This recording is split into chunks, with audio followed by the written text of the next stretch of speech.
Very good evening to all and welcome. आज हम एक कन्वर्जन का केस देखेंगे और ये पेशेंट बच्ची है, तकरीबन 2.5 साल की बच्ची है। और तो इस केस में हम देखेंगे हमने जो फर्स्ट डोज दिया उसके बाद से बच्चे को कन्वर्जन आना ही बंद हो गए। और इस केस में ये देखेंगे कि हमने ज़्यादा माइंड नहीं, जो जनरल सिम्टम होते हैं माइंड के, वो ना देख के हम सिर्फ उसके डिसीज के दौरान जो उसकी जो एडेप्टेबिलिटी थी बच्ची की, कि हर बार जो उसको कन्वर्जन आते जब वो क्या करती थी बच्ची, उसी के बेस पर हमने बच्चे को मेडिसिन दिया शुरू के 4 या 5 सिम्टम के बाद। और मेडिसिन का बहुत अच्छा एक्शन बच्चे पे हुआ। उसके बाद जब जब बच्चे को फीवर आया उसके बाद बच्चे को कोई कन्वर्जन की प्रॉब्लम नहीं हुई। तो ऐसी ऐसी जादू हमारे होम्योपैथी में होते हैं जो हमें खुद को भी बड़ा आश्चर्यचकित करते हैं, सरप्राइज करते हैं कि इतना परेशान बच्चा, और शुरू के एक ही डोज के बाद से उसके कन्वर्जन आना बंद, लगभग आज 6 महीने हो चुके हैं। जबकि उनके फादर की, उनके पेरेंट्स की कंप्लेंट होती थी कि सर ये तो जब भी फीवर आता है इसको ये तकलीफ शुरू हो जाती है, फिर हमको लेकर दौड़ना पड़ता है इधर इधर उधर। तो आज हम ये वाला केस देखेंगे। इसके से हमें ये भी आइडिया मिलेगा कि डिसीज कंडीशन के दौरान जो बच्चा जो एक्टिविटी होती है वो कितनी जरूरी होती है हमारे लिए।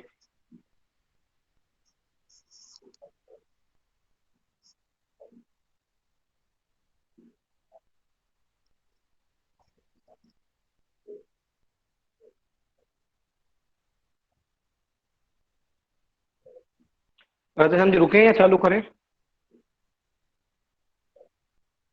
सर अभी केस सर शुरू जी नहीं किया है चालू मैंने। करें। डॉक्टर जहूर, मैंने अभी केस चालू नहीं किया है, जस्ट जी। ये एक केस 2.5 साल के बच्चे का केस है। और उनके पेरेंट्स आए मेरे पास बच्चे को लेकर। तो उसके पेरेंट्स ने बताया कि बच्चा तो बाहर खेलने में लग गया और ये चीज़ें उठाना, वो चीज़ें उठाना, ये करना वरना, थोड़ा सा मेंटली वीक है। तो उन्होंने मुझे बताया कि डॉक्टर साहब इसको ना तकरीबन 2.5 साल हो गए हैं, हम डॉक्टर को दिखा रहे हैं, पर डॉक्टर्स ने कहा कि ये तो सर ये तो इसको 2.5 साल हो गए और 2.5 साल से इसको ये झटके वगैरह आते हैं। तो मेरे कब आते हैं झटके? मेरे सब जैसे ही फीवर फीवर आता है इसको, थोड़ा सा भी फीवर अगर 99 100 पहुंचा तो ये झटके खाने शुरू हो जाती है और पूरा शरीर को अकड़ लेती है, पूरा कि पूरी बॉडी कड़क हो जाती है। और इसकी जो आंखें होती है वो ऊपर चली जाती है, एकदम आंखें ऐसी ऊपर फेर देती है और मुंह से इसके झाग आने लग जाता है। तो हम बड़े घबरा जाते हैं। तो हमको हमारे एलोपैथिक डॉक्टर्स ने बताया कि जब भी ये इस प्रकार के कन्वल्जन आए तो आप इसके मुंह में चम्मच रख दिया करें। तो मेरी चम्मच क्यों? जैसे कई बार तो जीबान काट लेती है और कई बार दांत कस के बीच लेती है। तो हम बड़ी मुश्किल से इसके मुंह को खोल के चम्मच डाल, ताकि जीबान, कई बार जीबान कट चुकी है इसकी, तो हम इसके मुंह में चम्मच डालते हैं।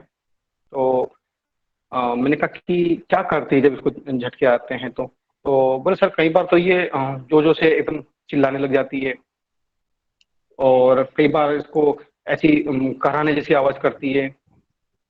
मतलब झटकों में एकदम ऐसे जैसे कोई इसको कोई बहुत दर्द हो रहा है, ऐसी आवाजें करती है। ऐसे करती है। कई बार जोर जोर से इसकी चिल्लाने की आवाज आती है। तो मैंने पूछा और कुछ इसके बारे में? बोले सर जिद्दी बहुत है थोड़ा सा, जब जिद पकड़ लेती है तो कहीं मतलब जिद में रहती है तो चिड़चिड़ी हो जाती है, गुस्सा आने लग जाता है इसको। तो मैंने कहा कि और? बोले सर बस ये मेन चीज तो ये कि बस इसको झटके जब आते हैं और ये पूरी कड़क हो जाती है और आंखें ऊपर करके झाग मुंह से फेंकना शुरू कर देती है, दांत पूरे कड़क हो जाते हैं इसके। हम डर जाते हैं कि कहीं इसकी जीबान ना कट जाए, कुछ हो ना जाए। और काफी देर तक तो जब तक इसको हम हॉस्पिटल में ले जाके इंजेक्शन वगैरह नहीं लगते, फेनेटोइन वगैरह, तब तक ये कंट्रोल नहीं होती है। तब तो हमको बड़ा डर रहता है कि इसका फीवर आएगा तो हम कैसे क्या मैनेज करेंगे। और जब इसको फीवर आता है तब ये बड़ी चिड़चिड़ी हो जाती है, रोने लग जाती है। तो मैं कहा ठीक है हम इसको देते हैं, मेडिसिन दिया हमने इसको। और पहले ही डोज के बाद में हमने उसको 200 का एक डोज दिया। उसके बाद में हमने उसके फादर कहा था कि अगली बार अगर फीवर आए तो मेडिसिन ना दिया, चेक कीजिएगा, क्योंकि आपको लगभग सारी जानकारी है मेडिसिन वगैरह की, तो आप थोड़ा वेट कीजिएगा। नेक्स्ट टाइम उसके कन्वर्जन फीवर आया, फीवर आने के बाद उसको कन्वर्जन की बच्ची थोड़ी चिड़चिड़ी हुई, इरिटेबल हुई, परेशान हुई, हमने उसको कोल्ड स्पॉन्जिंग करके फीवर उतरवाया। बाकी पहले ही डोज के बाद से बच्ची के कन्वर्जन कन्वर्जन आना बंद हो गए, और तकरीबन 6 महीने का ट्रीटमेंट है, हो चुका है अभी तक, और उसके बाद अभी तक एक भी कन्वर्जन नहीं है जो उसको फीवर में आते थे। अब यहाँ रूब्रिक और मेडिसिन देखनी है हमें। सिक्यूटा विरोशा। जी सर मैंने 2 ही रूब्रिक लिए थे इसमें, morning convulsion in and shrieking convulsion during, तो उसमें सिक्यूटा फर्स्ट नंबर पे और इग्नेशिया सेकंड नंबर पे, बस 2 ही मेडिसिन आ रही हैं। केस बहुत इजी है, क्योंकि शुरू के कुछ रूब्रिक पर ही हमें मेडिसिन मिल गई थी। क्योंकि मेन जैसे हम देखते हैं कि बच्चे की एडेप्टेबिलिटी कहाँ आ गई है, मतलब बच्चा डिसीज के दौरान क्या करता है।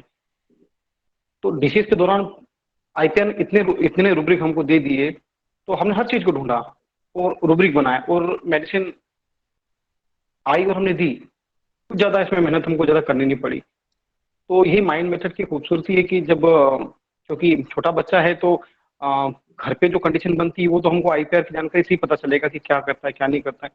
तो जो जो उन्होंने चीजें बोली वैसे वैसे हमने रूब्रिक में कन्वर्ट की। जो मेडिसिन आया उसको मेडिसिन को दिया, थोड़ा सा डीडी करना पड़ा, किया, और कुछ ज्यादा मेहनत नहीं करनी पड़ी। सर आपकी आवाज कट रही है। नहीं सर, हमें सबको सही आ रही है, शायद आपके नेटवर्क में प्रॉब्लम है, अदरवाइज हमको नहीं आती सबको।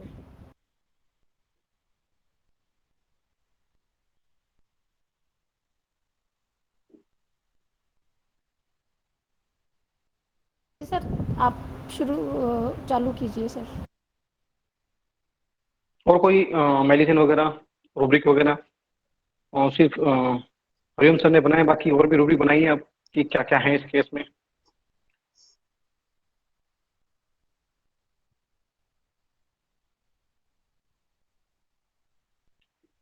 क्या है ये सब चीजें? और सर और एक रूब्रिक ऑब्स्टिनेट चिल्ड्रन। हाँ,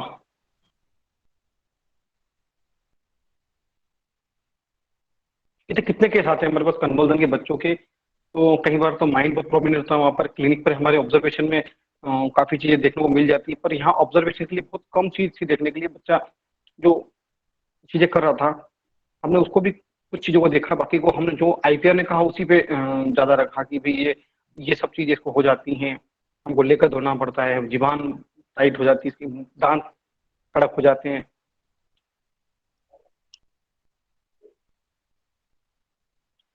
बुखार जब इसको आना शुरू होता है तो ये थोड़ी सी रोने लग जाती है, परेशान होने लग जाती है,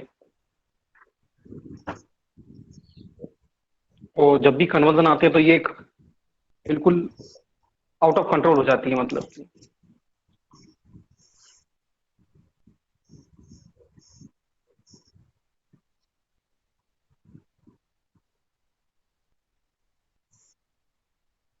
और कोई मेडिसिन?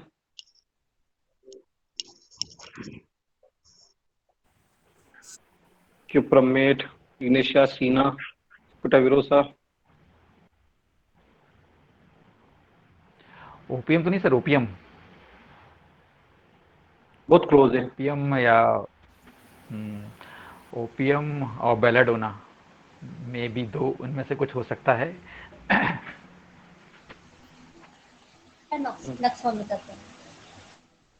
मैम इसमें तो आंखें वो ऊपर चढ़ा रही ना, नीचे कहाँ चढ़ा रही? आंखें ए से ऊपर चढ़ जाती है उसकी। सर नीचे आ रहा है ना, सॉरी सॉरी ऊपर आ रहा है। हाँ हाँ, ओके ओके, तो ये थोड़ा ये हो गया। बहुत बहुत ओके, आई बहुत कैन सपोर्ट। हाँ, ओके सर। भी झटके आते हैं ना, तो उसको जब भी बुखार आता है तब झटके आ जाते हैं। तो कन्वर्जन, फीवर या हेट ड्यूरिंग। सेकेंड, उसकी मदर ने कहा कि डॉक्टर साहब जब भी इसको कन्वर्जन आते हैं तो इसके हाथ पैर सब कड़क हो जाते हैं और आंखें ऊपर चढ़ जाती है। तो इस पे रूब्रिक आपने नहीं बनाया शायद, एक्सट्रीमिटीज में देखिए रूब्रिक में conversion spasm tonic fever hit during. उसकी पूरी बॉडी कड़क हो जाती है। बच्ची कर क्या रही है कन्वर्जन में, बॉडी को कड़क कर रही है, बिल्कुल एट जाती है, बिल्कुल कड़क हो जाती है। तो एक्सट्रीमिटीज में conversion spasm tonic during heat fever, या फिर एक और रूब्रिक ले जिसमें और मेडिसिन कम है, एक्सट्रीमिटीज में स्टिफनेस कन्वर्जन स्पाज्मोडिक, सिर्फ 19 रेमेडी। यहाँ से हमारी शुरुआत हो गई कि बच्चे को स्टिफनेस हो रही बॉडी में, और उसकी जब झटके आते हैं तो डॉक्टर साहब इसकी आंखें ऊपर चली जाती है, बिल्कुल हम डर जाते हैं, घबरा जाते हैं। तो eyes turn upward during conversion. और उसकी मदर ने कहा कि डॉक्टर साहब जब भी इसको झटके आते रहे दांत ऐसे कड़क कर लेती है। तो एक रूब्रिक है हमारे पास, टीथ में कन्वर्जन इन चिल्ड्रन, टीथ में ड्यूरिंग कन्वर्जन इन चिल्ड्रन, मतलब कि टीथ की कंप्लेन आने लग जाती है उसकी कन्वर्जन के दौरान। मदर ने कहा कभी कभी तो उसके मुंह से झाग भी आने लग जाता सर, ऐसे ऐसे बिल्कुल। तो ये रूब्रिक है माउथ में froth form during conversion, mouth में फ्रॉथ फॉर्म ड्यूरिंग कन्वर्जन। तो हमें ये 5 रूब्रिक जो प्रोमिनेंट लग रहे थे, ये जो इनके आईपीआर ने बताया कि रखो, कभी कभी तो इसकी टंग भी कट जाती है, इतनी जोर से इसका मुंह बंद होता है। तो माउथ में बाइटिंग टंग ड्यूरिंग एपिलेप्टिक कन्वर्जन। अगर हम 5 रूब्रिक को भी लगाते हैं तो हमारी मेडिसिन हमें आ गई थी। वैसे हमने और पूछा कि और क्या होता है, तो बोले डॉक्टर साहब जब झटके आते हैं तो कई बार चिल्लाने लग जाती है, श्रिकिंग स्क्रीमिंग शाउटिंग ड्यूरिंग कन्वर्जन। और मैंने पूछा कि डॉक्टर और क्या होता है, बोले डॉक्टर साहब बस जब फीवर वगैरह आता है तो थोड़ी सी रोने लग जाती है, परेशान करने लग जाती है, वीपिंग हीट ड्यूरिंग। और मैंने कहा कि इसका नेचर कैसा क्या है, तो बोले डॉक्टर साहब जिद्दी है, कभी कभी गुस्सा और चिड़चिड़ा अपना बहुत ज्यादा रहता है इसका। तो हमने इन्हीं रूब्रिक से रिलेटेड एक और रूब्रिक निकाला जिसमें ऑब्स्टिनेट भी है, एंगर भी है विथ इरिटेबिलिटी।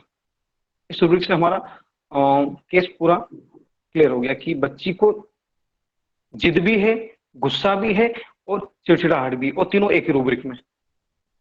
और मदर ने कहा कभी कभी ये बहुत ज्यादा कराहने लग जाती है, जैसे उसको बहुत पेन हो रहा है, दर्द हो रहा है। तो मॉर्निंग ग्रोनिंग ड्यूरिंग कन्वर्जन। और बच्ची कन्वर्जन के दौरान बिल्कुल आउट ऑफ कंट्रोल हो जाती है। तो ये रूब्रिक है हमारे पास, डिलीरियम ड्यूरिंग हीट और फीवर ड्यूरिंग। बच्ची डिलीरियम की स्टेज में चली जाती है जब उसको कन्वर्जन आते हैं। तो हमने इस सब रूब्रिक के बेस पर मेडिसिन दिया। अब कौन सी मेडिसिन है?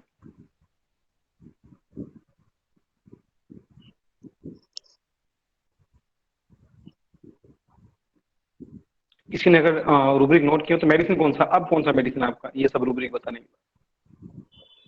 सर ये आपने सिंथेसिस से लिए रूब्रिक या उससे कंप्लीट से लिए? Complete complete. फिर तो इग्नेशिया हो सकता है सर, इग्नेशिया। और ओपियम बहुत क्लोज है, बेलेडोना काफी दूर है वैसे। बेलेडोना क्लोज, बाकी हाँ ओपियम क्लोज है। Ignatia sir. कैसे? सिक्यूटा और सिंथेसिस का। नहीं, इसलिए मैं कई बार कुछ केसेस को दोनों में हम देखते हैं ऐसे केसेस को कि बहुत से रूब्रिक हमें सिंथेसिस में नहीं मिलते और बहुत से हमें कंप्लीट में नहीं मिलते। तो काफी चीजें ऐसी थी जो सिंथेसिस में हमें नहीं मिल रही थी इसकी, तो हमने इसको कंप्लीट से रेपर्टाइज किया और हमें मेडिसिन मिल गई।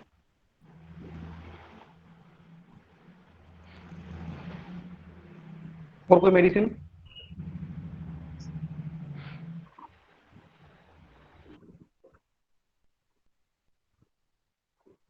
आर्सेनिक भी है सर। जी, आर्सेनिक। आर्सेनिक। इग्निशिया। और कोई मेडिसिन? वुल्गेरिस। ठीक है, हम बताते हैं। हरिम सर ने बताया इग्नेशिया, ये इग्नेशिया ही है, ये इग्नेशिया ही है। कई बार जैसे मैं जब हम रेपेटाइज कर रहे थे तो एक दिमाग में इग्नेशिया की फील होती है, बाकी ये इग्नेशिया है, बिल्कुल पर्टिकुलर बेस पे इग्नेशिया है।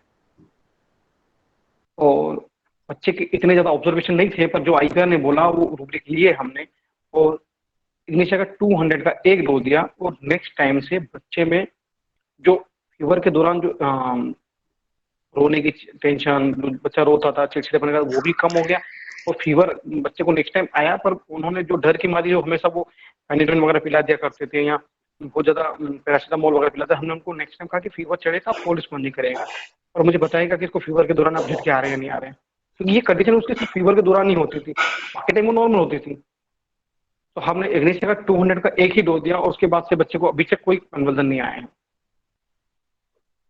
और ये बड़ा सरप्राइजिंग रिजल्ट है हमारे लिए कि इतने अच्छे अच्छे रिजल्ट हमारे पास आते हैं कि एक ही डोज गया और अभी तक बच्चे को रिपीटेशन की कोई नीड नहीं पड़ी।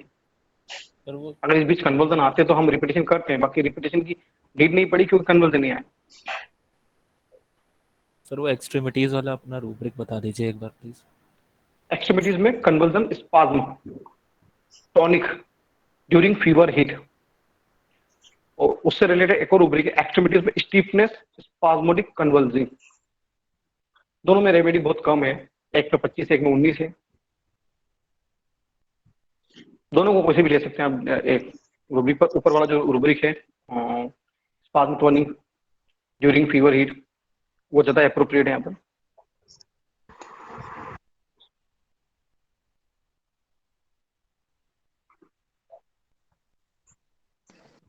हाँ, ऑप्शनेट से भी अलग थी, और सिकुटा आप अगर रूब्रिक डालेंगे तो कहीं से कंप्लीट में सिकुटा का कहीं नंबर ही नहीं है।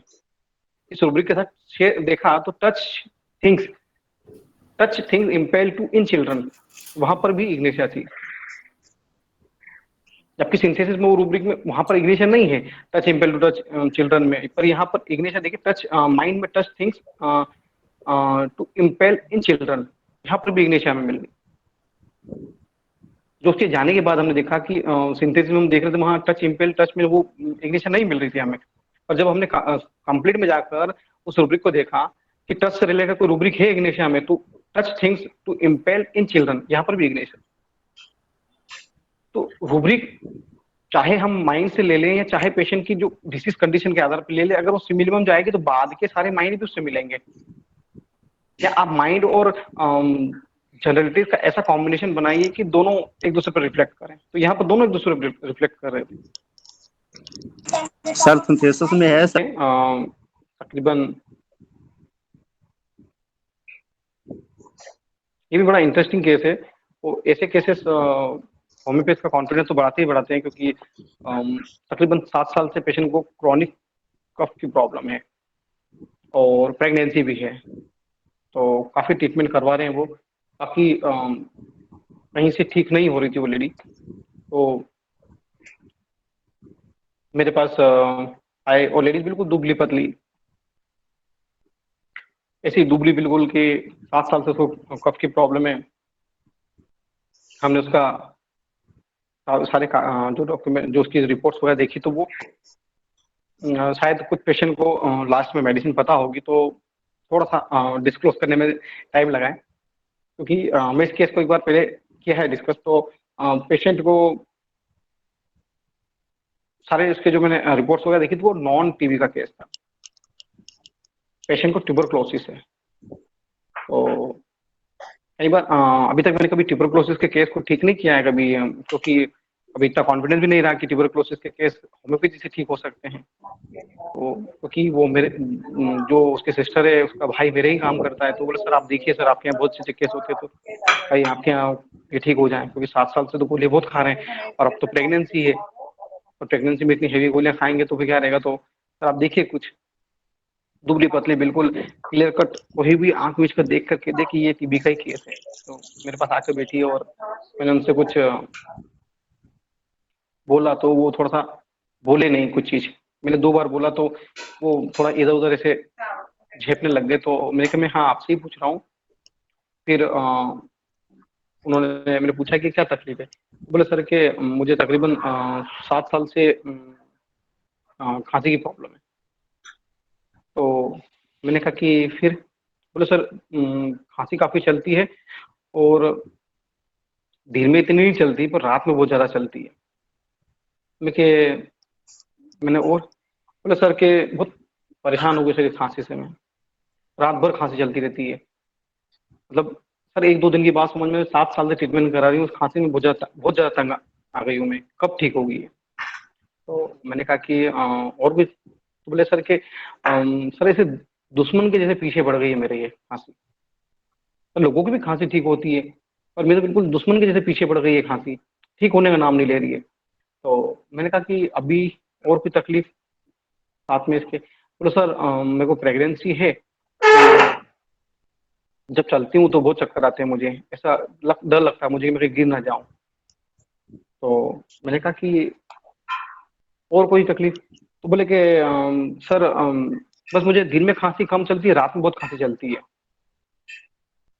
तो मैं कि दिन में जब चलती कम चलती है तब क्या करते हैं? बोले सर कभी लोगों के सामने खांसी चलती तो अच्छा नहीं लगता है मुझे, क्योंकि खांसी तो लोगों को मेरे हेल्थ से पता चल जाएगा कि इसको टीबी है, तो मुझे बड़ा शर्मिंदगी फील होती है कि मुझे देखे ना कैसी खांसी। तो और मैं जहाँ मेरी शादी हुई ना, वहाँ पे मेरी सासू माँ भी दिन भर मेरे को उस खांसी पे चिल्लाती रहती है, बोलती रहती है कि तू तो ऐसी है न वैसी है न, दिन भर वो कुछ न कुछ बोलती ही रहती है इस खांसी की वजह से। तो मुझे बड़ी शर्म आती है कि सर कैसी खांसी है ये, मैं तो जान नहीं रही।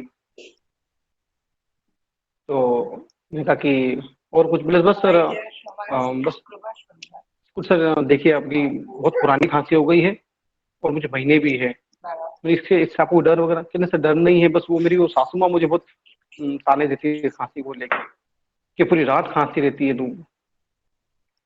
तो मैं कहा, ठीक है मैं आपको मेडिसिन देता हूँ। और हमने 30 का ही एक डोज दिया, और पेशेंट को वो बोले कि डॉक्टर साहब मुझे ना वॉमिटिंग की बहुत प्रॉब्लम हो रही है, कुछ भी खाते हैं थोड़ी देर बाद मुझे वॉमिटिंग होती है। तो मैंने कहा कि कब से? बोले कि सर ये तो मुझे दूसरे तीसरे महीने से वॉमिटिंग शुरू हो गई है। मैं ठीक है आपको मेडिसिन देते हैं। तो हाँ, सेकेंड जिस दिन हमने उसको 30 का डोज दिया, उसके नेक्स्ट डे से, थर्ड डे के बाद से उसके ब्रदर ने मुझे आके बोला डॉक्टर साहब आपने वो मेडिसिन पिलाया ना, उसके बाद उसको रात भर खांसी नहीं हुई। और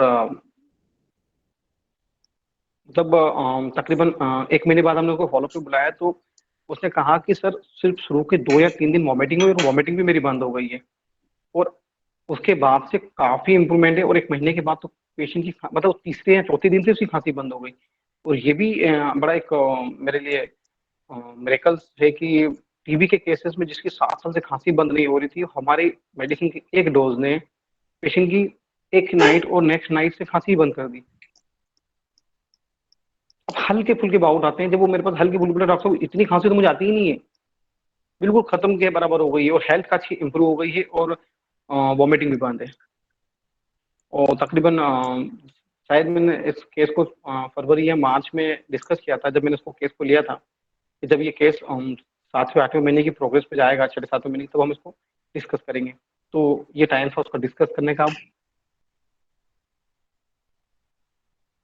तो बहुत हल्के में केस को लिया, लेने का मन नहीं था कि ट्यूबरक्लोसिस के केसेस में हम क्या ठीक करेंगे। मेरे मन में भी था, जब मैं शुरुआत में माइंड में आया था, तब कि कैसे ठीक करेंगे ट्यूबरक्लोसिस, कोई ठीक होता है क्या हमारी होम्योपैथी से? पर देखा और मेडिसिन दिया, जो पेशेंट की जो उस पर पेशेंट काफी इम्प्रूवमेंट में, सर इम्प्रूवमेंट मैं क्या बोलूँ 80% के आसपास के हो रहे हैं। ठीक होगी होम्योपैथिक दवाइयों से। अगर सिमिलीमम मिलेगा तो हर चीज ठीक होगी, इसमें कंफ्यूजन देखिए क्यों है सर? मुझे कंफ्यूजन इसलिए क्योंकि मुझे माइंड में ज्यादा टाइम नहीं हुआ है, और मैंने कभी टीबी के केस को होम्योपैथिक में नहीं देखा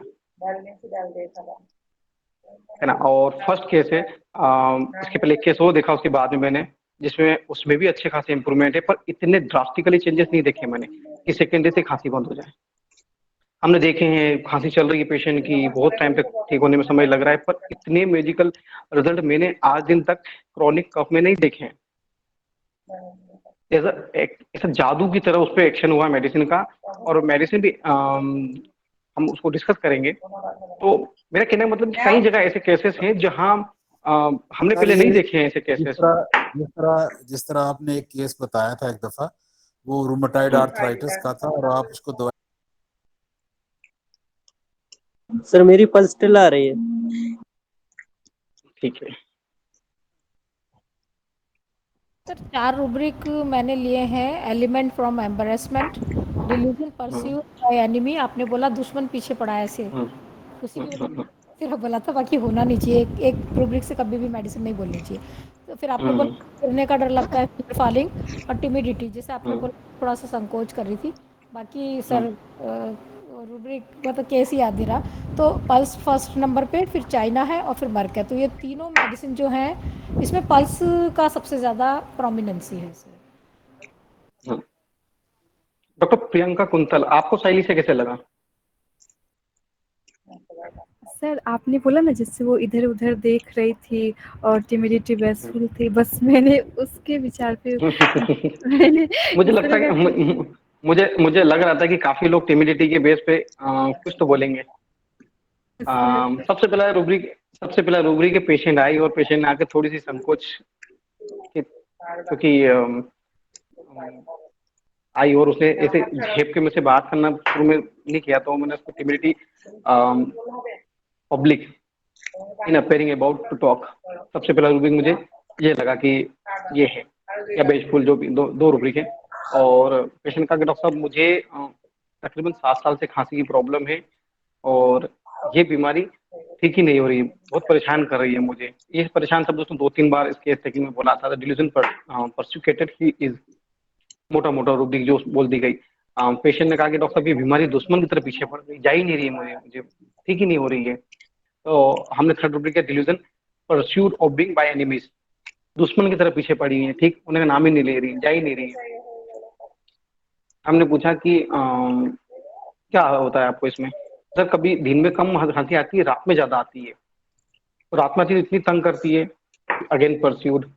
नाइट में है, कफ में नाइट एग्रावेशन, हमने लिया मोटा मोटा की जो बोल रही है पेशेंट ले तो सही। और खांसी बहुत पुरानी है, तो हमने क्रॉनिक में भी जाके देखा, तो वहां पर भी ये मेडिसिन थी। और पेशेंट ने कहा कि डॉक्टर साहब अभी महीने भी हैं और वॉमिटिंग भी हो रही है, तो स्टमक में वॉमिटिंग इन प्रेगनेंसी, और गिरने का डर है पेशेंट को, फियर ऑफ फॉलिंग। उसकी सासू में उसको घर में तंग करती है, बोलती है कि ये खांसी कैसी हो रही तुझे, ठीक नहीं हो रही है, ताने मारती है। तो ये है एलिमेंट फ्रॉम रिप्रोचेस एग्रावेट। और सबके सामने खांसी आती है, बड़ी उससे शर्मिंदगी फील होती है, एलिमेंट फ्रॉम एम्ब्रेसमेंट। तो इन सभी रूब्रिक के बेस पे हमने उसको साइलिशिया 30 का एक डोज दिया।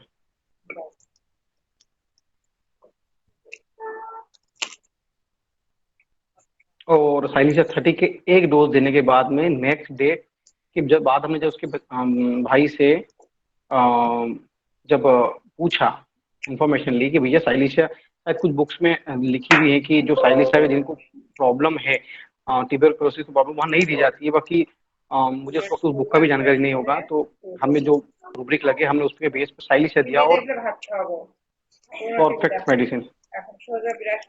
इतना तेज रिकवरी, पेशेंट की वॉमिटिंग बंद। ये कैंट ने लिखा है सर सलीशिया के चैप्टर में, और उसका मकसद ये था, वो अगर आप कहें तो मैं बता दूं।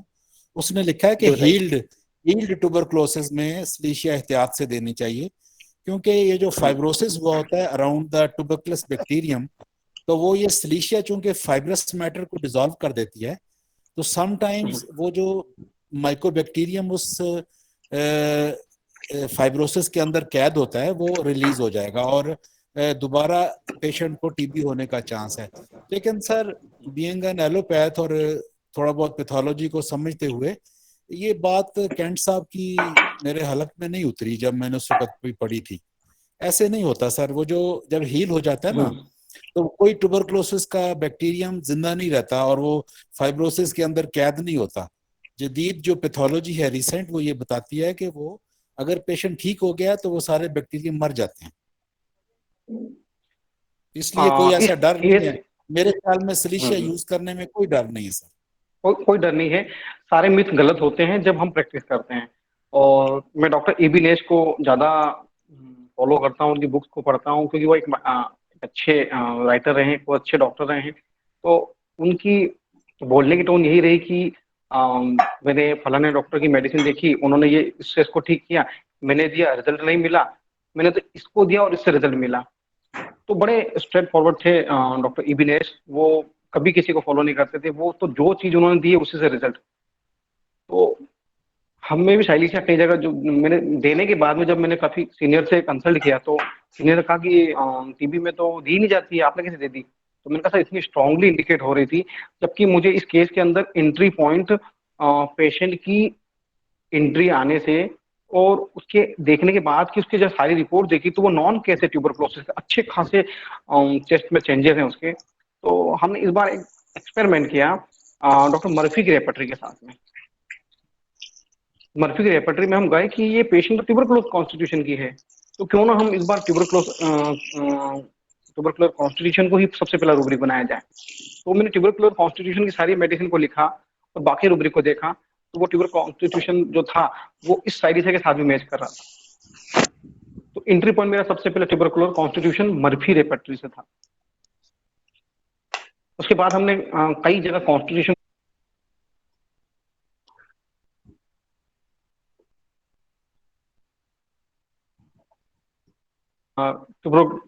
ट्यूबरक्लोसिस का केस है, वो 6 मंथ के आसपास है। पेशेंट को काफी आराम है, तकरीबन मेरे हिसाब से पहले ही महीने में उसको 50% के आसपास रिलीफ होगा, 50 to 60%। और अभी तक तो काफी, तो हम सिर्फ उनको एसएल ही दे रहे हैं, उसके बाद से हमने एक भी डोज रिपीट ही नहीं किया है, क्योंकि कफ की जो प्रॉब्लम थी उसकी वो डे बाई डे बिल्कुल खत्म सी होने लग गई थी उसकी। तो कहीं भी उसकी ऐसी कंडीशन वापस से एग्रावेट नहीं हुई, तो हमने अभी तक डोज ही रिपीट नहीं किया है।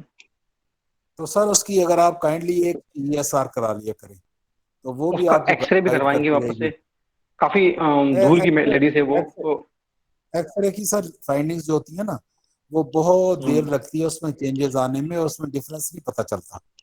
जो ESR है ना सर ब्लड में, ये बहुत जबरदस्त पैरामीटर है। आपको हर 15 दिन बाद, महीने बाद बता देगा कि अगर ESR कम हो रही है तो आप समझे कि बस बेहतर हो रहा है पेशेंट, उसका वेट कर लें, इन्फेक्शन वजन पैरामीटर है। कैसे है।